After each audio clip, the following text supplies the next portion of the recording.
Good morning. My name is Levi Bohannon. I am a policy entrepreneur at the Next 100. And along with GenForward, our partner in this project, I'm excited to welcome you all to the release of new survey data on millennial and Gen Z attitudes toward childcare.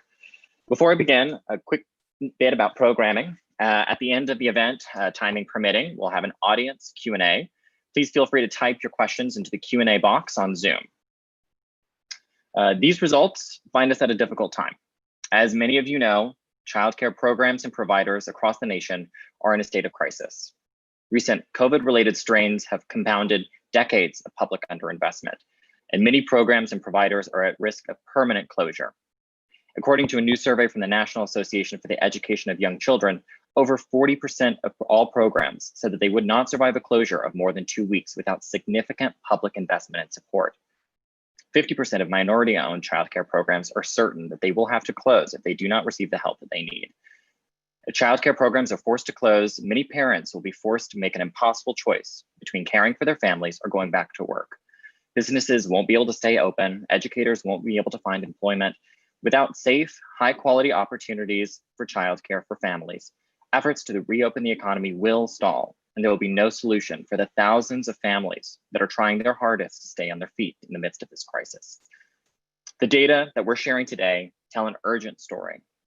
I'm excited to join with our friends at GenForward and share the results from the survey that clearly show one thing: young people get it.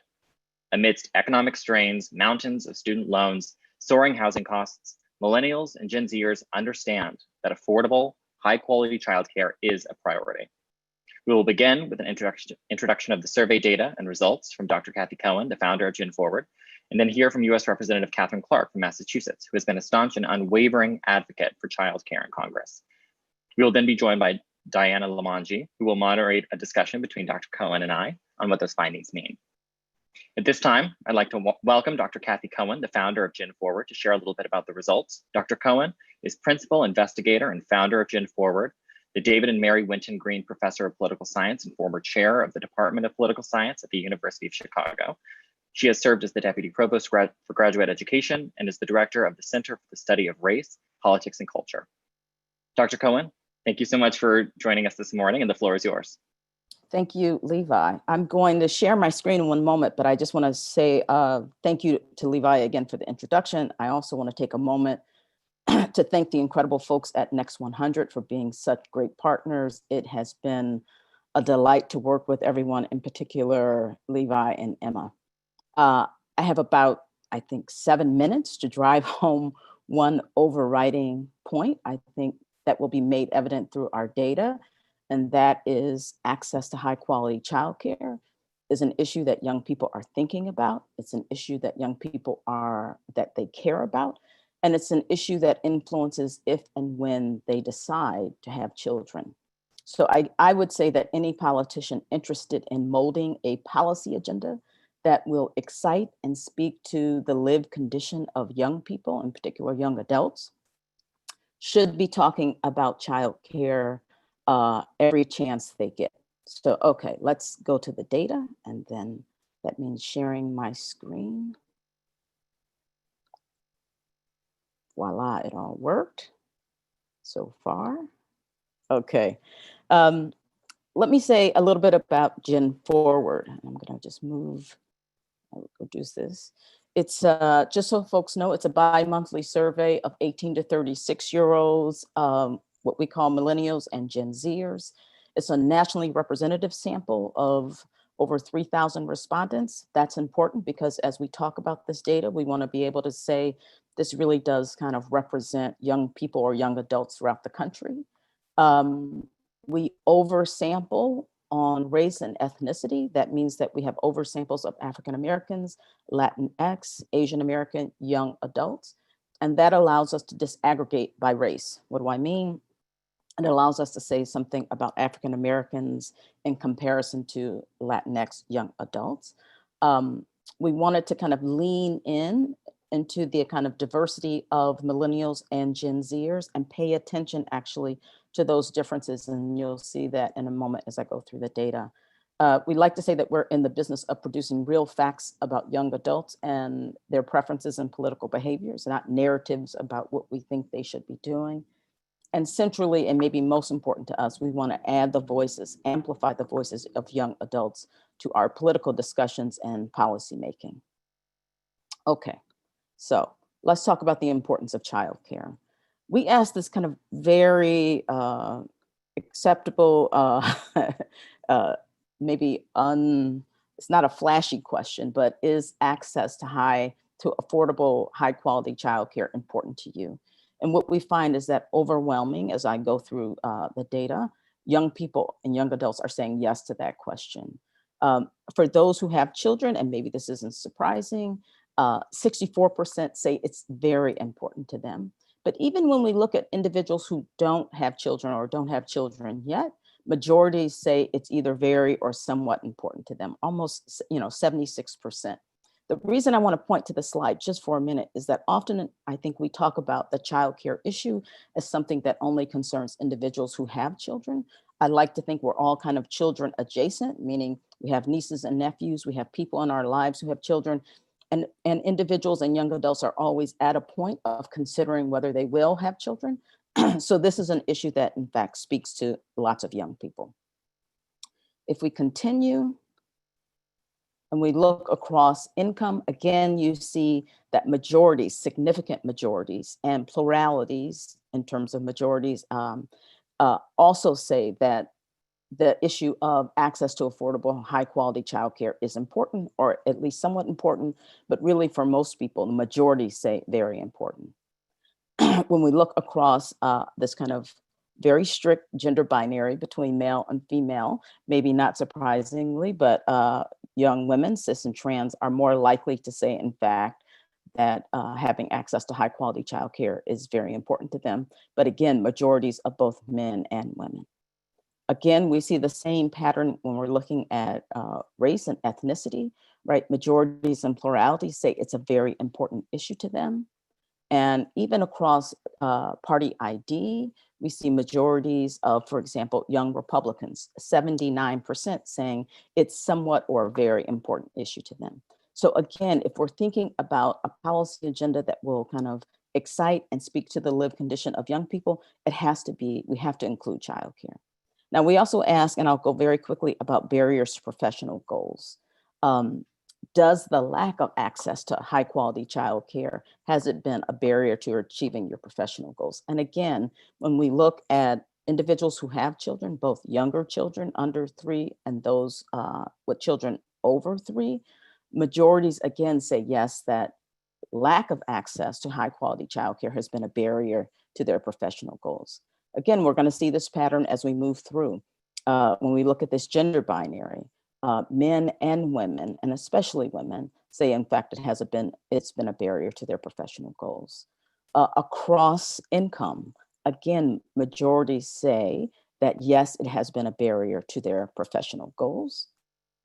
And across race and ethnicity, again, we find that when we combine very much a barrier and somewhat a barrier, significant majorities, not bare majorities, but significant majorities of young people say it has been a barrier to their professional goals. And again, as we would expect, when we look at party ID, we see the same pattern. And I just want to stop for a minute and say, we've been doing this survey since 2016. We just put our 25th survey into the field. And this type of coherence in terms of the data patterns, meaning that there are significant numbers of young people in the 70s and 80% that say this is an important issue, we rarely see that. I mean, part of the reason we built this data set, right, and this survey is to look at the differences. And here what we're seeing is really stability and consistency that should be a kind of red flag to say that this is a critically important issue to young people. All right. The last set of factors. When we kind of talk about the economic precarity of young adults, which we often do and should, one of the major markers we use is the kind of incredible level of student loan debt that they carry with them, unlike any other generation.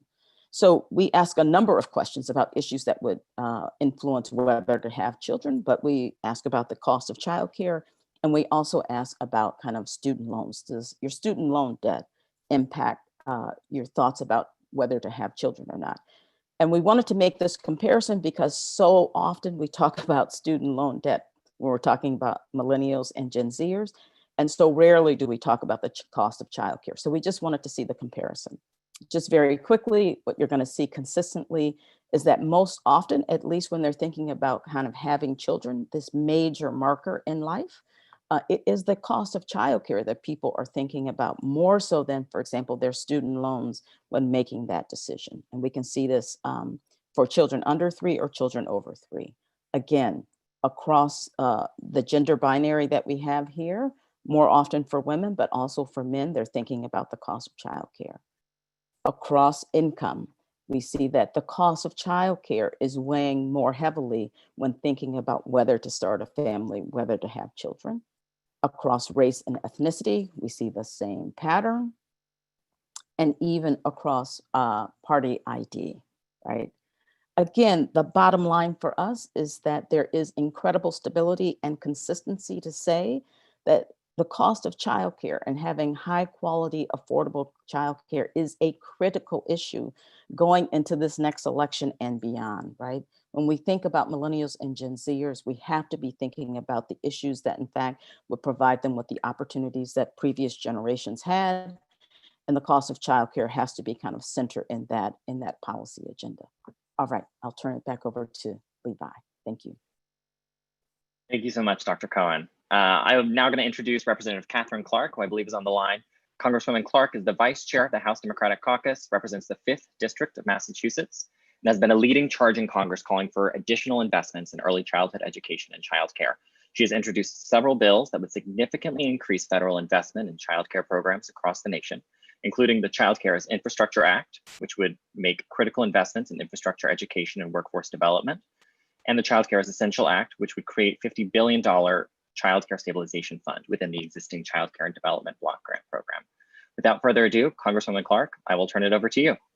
Oh, thank you so much, Levi. And thank you to Next100 and GenForward for this impressive work and collecting this critical data.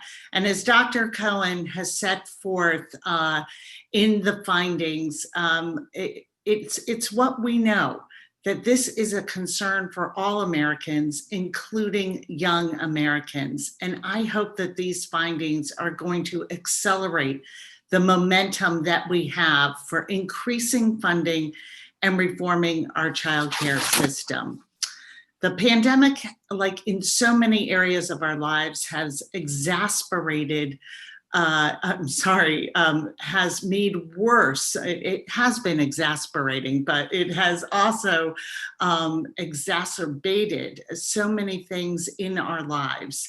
And a survey from Northeastern University tells us that during the pandemic, working parents lose on average a full day of work per week due to the lack of childcare. And we all know that what we can't do is return to status quo. We have to do better than we were doing pre-pandemic. It wasn't working for families, and propping up providers is not going to be a short-term solution. We must seize this opportunity to make sustainable changes that will better support the next generation of families and children and providers. So we're taking 3 concrete steps in the House of Representatives, and we'll be taking up these bills on Monday. First, we know that there is a good chance that 40% of our providers will permanently close if we do not stabilize this industry.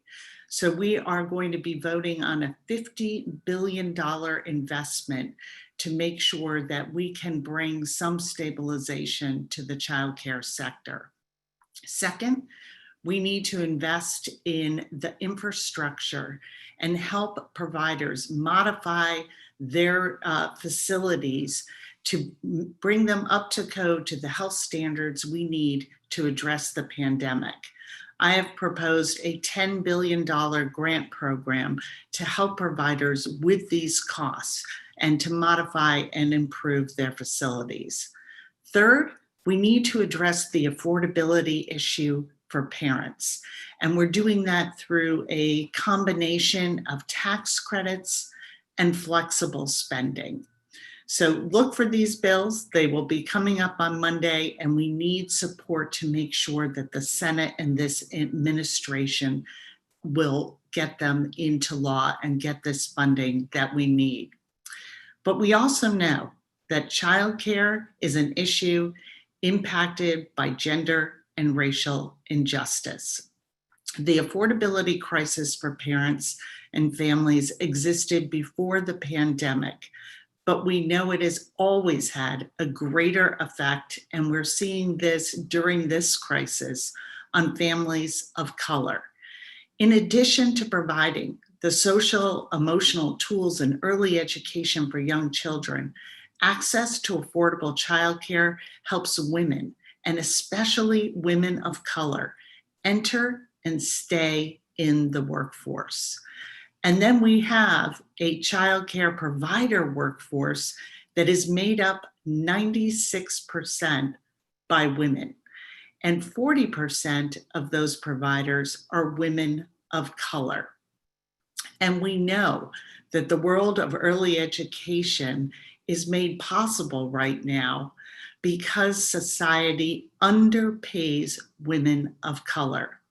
And it's way past time that this is changed, and reforming our system of childcare requires reforming our system of racial inequity. All of this is evident in the data you presented today, which shows that communities of color, especially Black and Latinx respondents, identified access to childcare as very important to them. It is time we reform the way we support parents. It is time we reform the way we support women. It is time we reform the way we support families of color. We can't stop working until affordable, high-quality childcare is a reality for all children and families. And one of the hardest parts of this pandemic, but perhaps also one of the silver linings, is that the importance of childcare has never been more apparent. It seems as if the rest of America is understanding what millennials and Gen Zers have tried to tell us. Childcare is essential. It is essential to our economic infrastructure. It is essential in our fight for racial and gender justice. Thank you again for your critical work that you are doing and for the opportunity to hear these results and be with you today.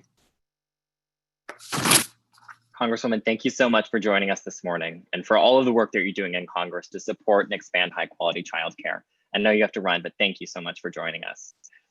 I would now like to transition to our panel by introducing our moderator today, Diana Limangi. The host of Parenting and Politics podcast, is a nonprofit professional, blogger, activist, and podcaster and mom from New York City. Her podcast, Parenting and Politics, seeks to inform, inspire, and empower parents to take action and make a difference. On her blog, she writes about motherhood, life in New York, and raising bilingual and multicultural kids. As a nonprofit professional and activist, Diana works with organizations that help mothers, children, and families. I'll ask Dr. Cohen of GenForward to join me on the panel for this conversation, and I'll turn it over to you, Diana. Hi, good morning, everyone. Thank you, Levi, and thank you to everyone for joining us for this important conversation.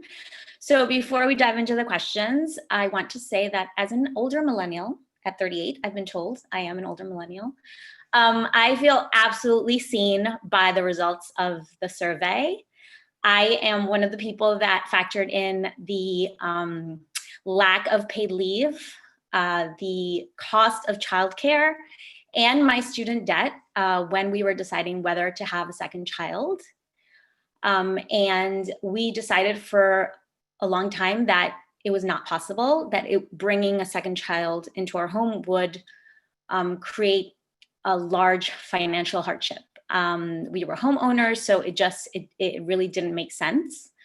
And just to illustrate that point, I do have two children now, but they're 6 years apart. So that tells you how our thinking went on that. But what's even more alarming to me is really that on a grander scale, on a societal level, this situation is not working for anyone.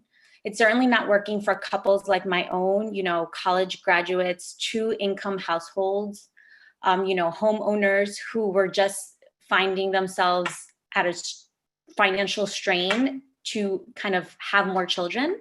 And if it's not working for me, I hear it all the time in New York City, it's not working for families with similar backgrounds to mine. And it's certainly not working for, families living paycheck to paycheck, or single parents. How can you bring children into this world when the finances just don't add up and there's no help? There's no help in our society for working parents. So it's clear to me in the years that I've been doing advocacy, which is quite a few years now, that the system is broken and that the market isn't just going to fix it, that we need to come up with better solutions. So that's why I'm excited to be here with you all today. And let's see what we can do to take this information that we have and move forward. So let's start. So Dr. Cohen, let's talk a little bit more about the results. It's a really striking, coalition support across the board. What does this mean when you have a broad coalition of support for something like this? Does it look like there's an increased appetite for investment in childcare?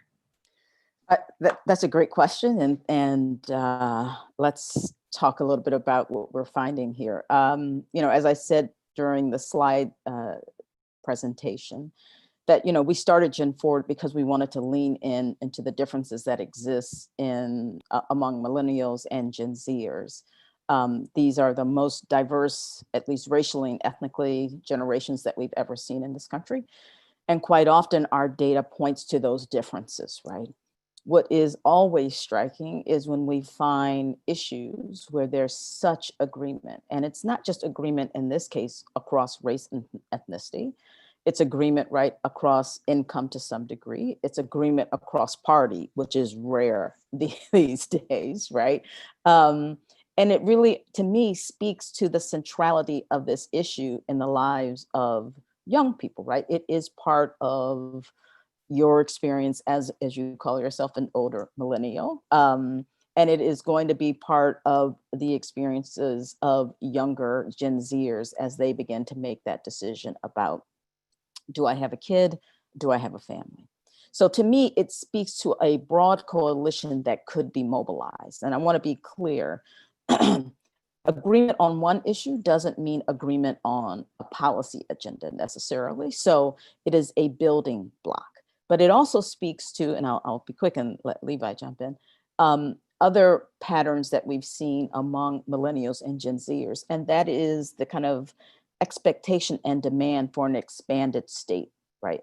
More state support, that these generations have entered into the workforce, often with the Great Recession in 2007, and now a kind of new recession, depression because of the pandemic. People are struggling through a gig economy, right? They want some guarantees that the government will provide some support for them. They support UBI, Universal Basic Income. They support a guaranteed opportunity to work. They support getting rid of student debt. And I believe they would support a major investment in childcare. And so I think it is the potential to build out a policy agenda that really does say, these are the provisions we will provide for your generation so that you can have the same mobility that we saw in previous generations. And for me, the childcare issue fits as part of that larger, broader policy agenda. Thank you, Dr. Cohen. I would like to add just a little bit. I think for me, one of the big takeaways of this broad coalition is very straightforward and very much what you've been saying. Young people are interested in starting families, and that high quality, affordable childcare is one of the considerations that they're thinking about whenever they're thinking about starting families. I mean, despite what you may be seeing on social media and the news, millennials and Gen Zers aren't just out here eating avocado toast and making TikToks. some may be doing that, but they're also trying to start families and trying to begin careers. The broad coalition means that across standard identity-based barriers like party ID, barriers that, as Dr. Cohen noted, are typically pretty good indicators for public policy priorities, there's this opportunity to meet together here, and frankly, an appetite, I think, to increase investment in childcare and fund childcare. Younger generations have been hit hard by economic effects of at least 2 major recessions: staggering student loan debt, soaring housing costs, particularly communities of color, particularly low-income communities. We can see that if we ever hope to start a family, we need access to affordable childcare. The question is if our policymakers will take the cue and have the courage to make that investment. Okay, so let's move on to the next question. Levi, I want to talk a little bit about childcare policy and what we've been seeing in the news a lot lately, which is programs and providers are under a lot of strain right now. I should know because I was on the news recently sharing my experience when my childcare provider closed its doors forever. I was absolutely heartbroken. So you and I know that in order for childcare programs to survive, they need help. Not many, like we heard the statistics earlier, are going to close their doors.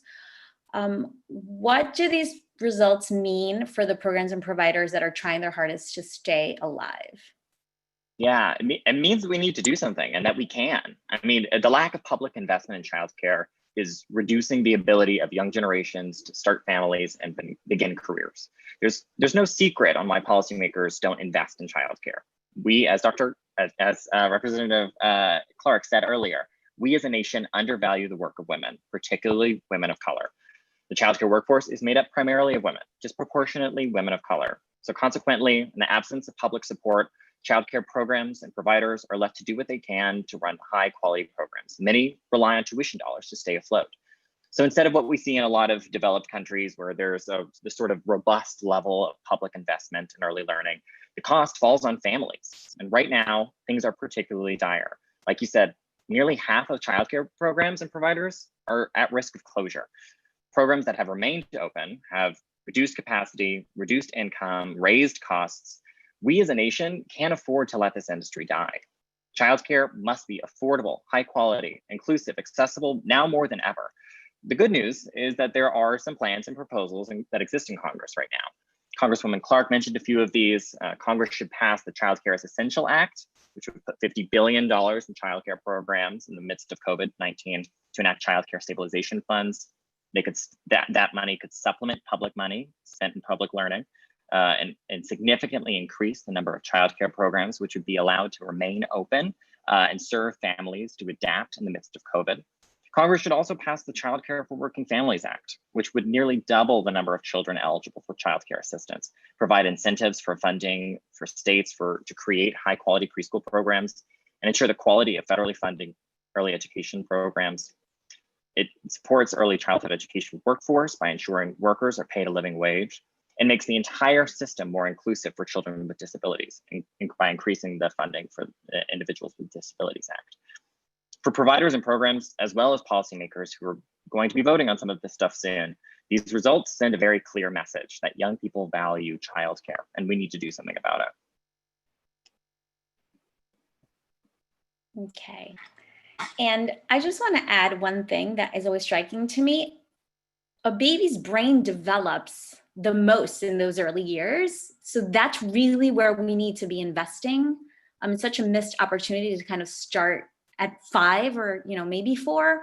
0 to 3, 0 to 4 is really where you want to invest, and that's what happens in childcare centers. They're learning through play, but they're learning. That's right. Okay, so this question is for both of you. So we heard Representative Clark talk about the current state of childcare programs and why we need to invest in childcare, and kind of Levi just mentioned the bills that are kind of out there to provide that support for childcare providers. How does this tie into what we're seeing right now as a nation? We are living kind of through a lot of turmoil. There is uprisings against police brutality, against Black communities. There's also, our economies and states are reopening, but they're shutting down because of COVID. These are unique times and difficult times for everyone. So how do these results fit into kind of this reality that we are living in, where everyone, it seems fractured and, there's no clear direction, aside from the fact that we need childcare? Here, I'll jump in quickly and then turn it over to Levi. I guess I think of this moment exactly as you described it, but for me, there's a different frame that in particular activists in the movement for Black Lives have been promoting for some time, organizations like BYP 100. And that is to think of it as a divest invest moment, right? That we have an opportunity to reimagine how we allocate the funds from the state. And as someone in the chat mentioned, even to kind of engage the private sector in thinking about these issues. And the divest invest model says, in particular, for example, in communities of color, we've spent a lot of money engaging in policing and surveillance. And in fact, we need to kind of divest from those strategies that do not work and invest in programs, in fact, that provide opportunity and mobility and believe in the humanity of the young people that exist in vulnerable communities and marginalized communities and communities of color, right? And if we think about the kind of divest invest model, it seems to me what we're saying is one of the places that we have to invest is to invest in something like childcare. But we're investing in childcare as we're investing in mental health, as we're investing in programs that will provide more funding for education, that it is a reimagining of the ways in which the state will operate to support all the possibilities that exist, in particular for those communities that we've neglected and ignored.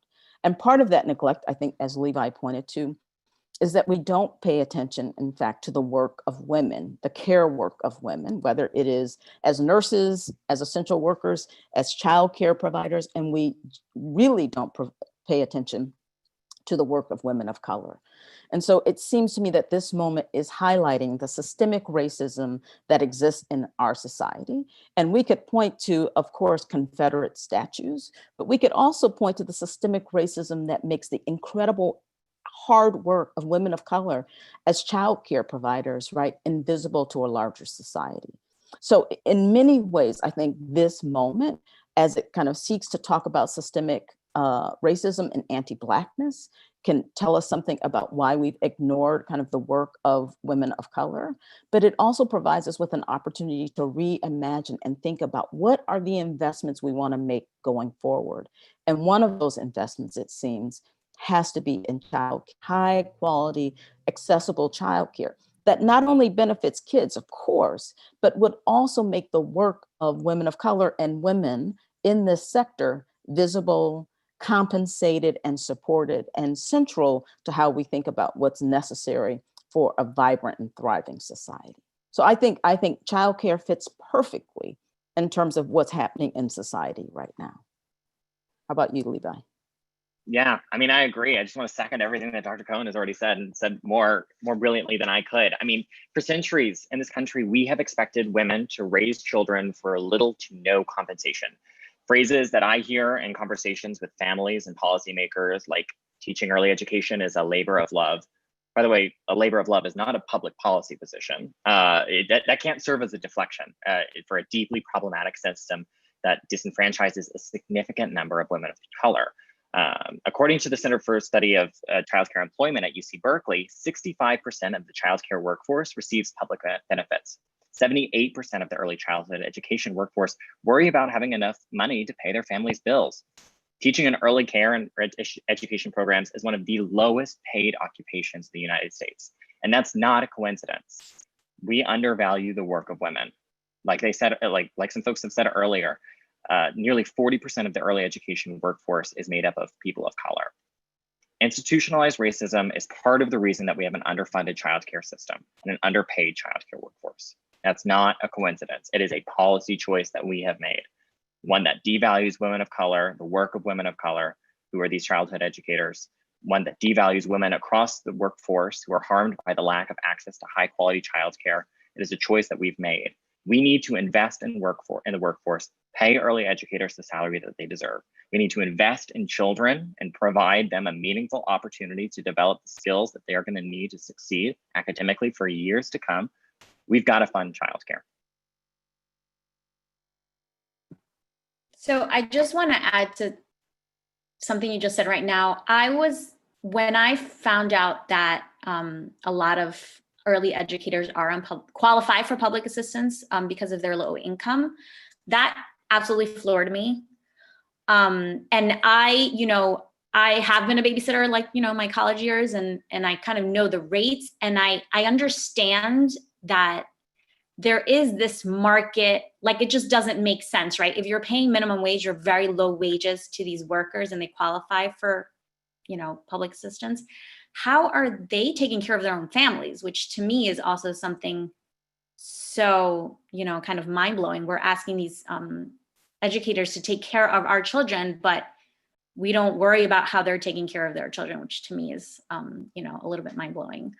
Can I just jump in there really quickly, which is just to say, right, that is the history of anti-Blackness, right? We've always had women of color in particular come into our homes to take care of white children without any regard for how, in fact, they take care of their own children. And so, this is, in fact, the reproduction of a system of exploitative racial capitalism that allows us to bring in workers, underpay them to ensure that they take care of a certain sector of privileged children. And what I think, and I'll stop, I promise, but what is exciting about this moment is, in fact, that a recognition that increasing numbers of folks, are saying, wait a minute, this doesn't work anymore, right? This is, I think, what this moment is about. It is saying that the systems that we've put in place to be exploitative, to be based on anti-Blackness, have to stop. And that, that's hard work, but it then provides a space where we get to reimagine what it is we are committed to. How do we ensure that childcare providers and educators are paid not a decent wage, but an exceptional wage, because in fact, they're taking care of children that we profess to care most about in the world, right? So to provide this moment of reimagining and accountability. How do we move through a policy agenda? How do we hold politicians accountable to enact the things that young people are saying in our survey data? And that is a great place to go into the next question, which is, let's talk about action. How do we turn the results into action? How do we bring these groups together, which I am so happy that it's kind of like across political party, across, everything. Everyone agrees childcare is essential. Everyone agrees we need to change something if millennials and Gen Zers are going to have families, right? What's going to happen if our young people decide that they just can't? It's just too hard. That's going to create all kinds of issues on birth rate and the future of our country. So let's talk about action. How do we take these results and convert them to actionable items? What can we do? Yeah, I'll start and then I'll turn it over to Dr. Cohen if that's okay. I think right now that there are a lot of really great groups that are on the forefront to fight to fund childcare, and there's really momentum in this moment. Groups like CAP, National Women's Law Center, Childcare Aware, Moms Rising are all pushing Congress to do the right thing and fund childcare through some of the bills that Representative Clark has previously mentioned and that I flagged as well. We can all do our part and to continue to amplify the voices of those that are most impacted by closures. Families, childcare workers, communities of color. That's a big part of it right now. Right now, the Senate is about to go into negotiations about the next bailout bill. We need to do our part to make sure that we join the push to Congress to include childcare dollars in there. There needs to be a significant level of investment, one that we have not seen thus far in the bailout packages in this next bailout. I'll just add, I think the other part of what we can do is to continue to understand the link between childcare and the other fights that we're seeing groups pursue, right? That we can't think of childcare as this nice, neat, siloed issue that can be taken up in Congress, and not also see it as tied to, right, the fight against anti-Blackness, the fight to promote a fair wage for workers, right? I think the more we can embed the question of childcare in, again, a vision about, what does a just society look like, and to have multiple groups taking up this issue, the better off we're going to be. And I will say, I think the other thing is to ask groups who are thinking about the campaign in 2020 or thinking about the election in 2020 to center the issue of childcare in terms of what we're holding politicians accountable for and to speak to. We heard Biden give a talk recently where he kind of talked about childcare. I think over and over again, we have to be asking the question, what are the investments that these candidates are prepared to make or to push in the area of childcare? So it just seems we want to be fighting on multiple levels in terms of the political agenda. And I'll just add to that. I love this phrase, which is childcare is the work that makes all care. Childcare is the work that makes all work, right? If we don't have childcare, no one can work, at least certainly not parents. But the other thing I want to encourage people that are listening to do is to share their stories. I think legislators and lawmakers, policymakers need to hear the stories of everyday Americans, people in this country who are really struggling. The stories are heartbreaking. A lot of women are being pushed out of the workforce. So that's really important. Share your story. Don't underestimate the importance of storytelling in these moments. And also to hold your legislators accountable. And, they work for us, right? Call them, tweet at them, tell them you're angry. We should be angry. So we have a few minutes for a couple of questions from the audience. So here's one question. You've touched upon the role of politicians and policymakers to address the childcare crisis, but is there a role for the private sector to address the crisis as well? Great question. Dr. Cohen, I know that you have done some surveying about the role of the private sector in public policy solutions, but so I will let you get to that. I will note that in a lot of proposals that we see in Congress do include a component of making sure the private sector is invested, right? So, I mean, just the proposal that we saw released by the Biden campaign included tax credits, included a chunk of money for businesses to incentivize them to provide childcare for workers. You already see that in a lot of universities through the campus program, and there certainly should be an appetite amongst the private sector to make sure that workers have access to affordable childcare. I will agree with Levi. I think the data that he was pointing to is, we ask a general question about, are the problems of the country so big that they need an active state, or might, in fact, the economy be able to solve many of these problems? And overwhelmingly, young people say, look, this is too big for any kind of economic solution, right? The state has to be an active participant in this.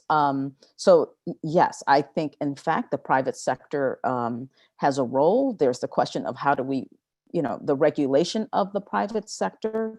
There will be some companies that are more generous than others. And that's, in fact, part of what we're trying to address, right? That there needs to be a kind of common standard of pay, of support, of investment in infrastructure, and also of standards, right? And oftentimes that happens through the activity of the government, not just through the private sector. I don't think we would say that we've come up, at least I wouldn't, with a solution here that says it can only be the state. But I think for me, at least, it has to be primarily led by the state. And then, in fact, private entities, private businesses can come along. Yeah. Levi, is that all the time we have? Yeah, I think we have hit time. So I appreciate it. We've got a lot happened in 45 minutes. I appreciate you all joining us for this ride. I want to thank you for everybody who attended the event. Special thanks to our moderator, Diana, and our speakers, Dr. Cohen and Representative Clark. Recording of this website, I know I saw a couple of folks asking in the Q&A is going to be, a recording of the webinar is going to be available on our website within about 48 hours. We'll make sure that folks that were on the invite list will receive a copy of the recording.